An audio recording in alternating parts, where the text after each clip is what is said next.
ជំរាបសួរបាទពុកម៉ែបងប្អូនទាំងអស់គ្នាថ្ងៃនេះខ្ញុំមានវីដេអូថ្មីបង្ហាញពុកម៉ែបងប្អូនទាំងអស់គ្នាទៀតហើយពាក់ព័ន្ធជាមួយនឹងទ្វាររមូល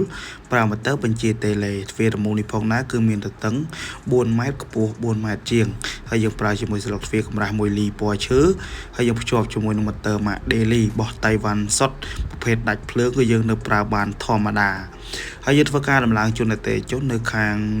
ផ្លូវជាតិលេខ1ក្បែរនឹងឃ្លាំង G ផ្កាយ5ឥឡូវដំឡើងរួចរាល់ 100% ហើយ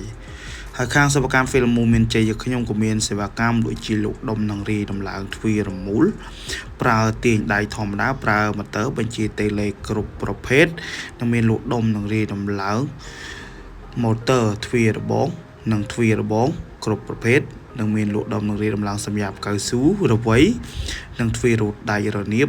និងមានលក់ដុំនិងរីគ្រឿងបន្លាស់ទ្វាររមូលគ្រប់ប្រភេទនិងមានសេវាកម្មជួសជុលទ្វាររមូល24ម៉ោងសម្រាប់នៅក្នុងទីក្រុងភ្នំពេញនិងមានសេវាកម្មលក់ដំឡើង25ខេត្តក្រុងផងដែរបើសិនជាពុកម៉ែបងប្អូនមានតម្រូវការពាក់ព័ន្ធជាមួយទ្វាររមូលកុំភ្លេចណាតាក់ទងមកខាងសេវាកម្ម Film មានជ័យយើងខ្ញុំមានសេវាកម្មរហ័សទាន់ចិត្តនិងតម្លៃសមរម្យនិងមានការធានាត្រឹមត្រូវអរគុណច្រើន